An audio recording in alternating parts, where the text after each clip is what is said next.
అందరికీ నమస్కారం. ఆంధ్రప్రదేశ్ రాష్ట్రంలో పెన్షన్ల పంచాయతీ ప్రస్తుతము 66 లక్షల మంది వివిధ సామాజిక పెన్షన్లు పొందుతున్నారు. ఇప్పుడు ఎన్నికల సీజన్, ఎన్నికల కమిషన్ ఆదేశించిన విధంగా ఎన్నికల కోడ్ నేపథ్యంలో పెన్షన్ సహా అన్ని నగదు పంపిణీ పథకాలకు ఎన్నికల కోడ్ ముగిసే వరకు ప్రత్యామ్నాయ ఏర్పాట్లు చేయాలని రాష్ట్ర ప్రభుత్వాన్ని ఈసీ ఆదేశించిన సాంప్రదాయం మనకు తెలుసు.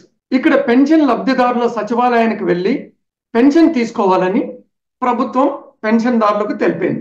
వైసీపీ సర్కార్ అందుకు తగ్గ ప్రత్యామ్నాయ ఏర్పాట్లు చేయకుండా జాప్యం చేసి పెన్షన్దారుల సానుభూతి కోసం కుట్ర సాగిస్తుందని పెన్షన్ ప్రజల ఆవేదన. ఎందుకంటే అధికారంలో ఉండేది వైసీపీ, తెలుగుదేశం, జనసేన కాదు. ఇది వాళ్ళ యొక్క మొదటి అనుమానం. ఇకపోతే పెన్షన్దారుల విషయానికి వస్తే, ఒక పక్క ఎండలు, ఎన్నికల కన్నా ముందు పెన్షన్ కష్టాలు, కన్నీరు విడుతూ మండిపడుతున్న వృద్ధులు, ఇంకొక వైపు వికలాంగులు మరియు సామాన్యుల తిట్లు, శాపనార్థాలు. ఈ అంశంపై రాజకీయ నాయకుల మధ్య మాటల తూటాలు. సరే, ఇవన్నీ పక్కన పెడితే వృద్ధులు ఇబ్బంది పడితే వారికి అవతల పార్టీపై కోపం సహజంగా ఎవరికైనా పెరుగుతుంది. అవ్వాతాతల విషయంలో కూడా రాజకీయమే. వృద్ధుల పట్ల దయ ఎక్కడ? మానవత్వంతో కూడిన బాధ్యత ఏది?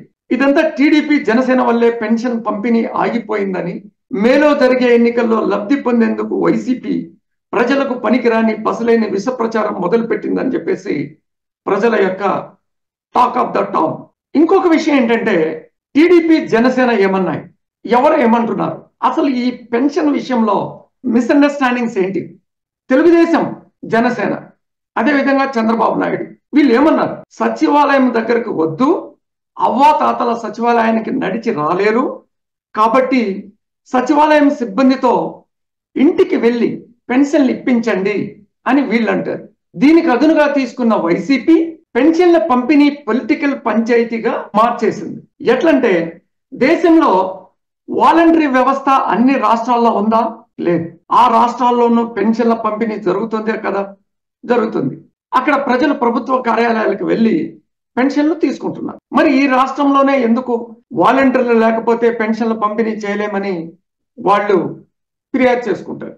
ఇటువంటి సందిగ్ధ సమయంలో ప్రతి ఒక్కరూ సామాజిక బాధ్యతగా వ్యవహరించాల్సినటువంటి ప్రతి ఒక్కరి బాధ్యత ఉంది. పెన్షన్ ఇచ్చే ముందు పెన్షన్ ఎప్పుడు ఇస్తారన్నది స్పష్టంగా ఎందుకు చెప్పలేకపోయారు? ఒకవేళ చెప్పి ఉంటే అందుకు తగ్గ ఏర్పాట్లు ఎందుకు చేయలేకపోయారు?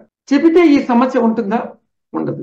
నెంబర్ 2, ఒక పక్క కదలలేని పరిస్థితుల్లో ఉన్న వృద్ధులకు ఇళ్ల వద్దకే వెళ్లి పెన్షన్ పంపిణీ చేయాలనే ఆదేశాలు ఉన్నప్పటికీ, ఇంకొక పక్క వైసీపీ కార్యకర్తలు మంచాలపై వృద్ధులను మోసుకురావడం ఎన్నికల ధిక్కారం కదా?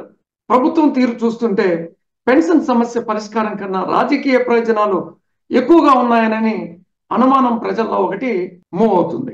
Thank you very much.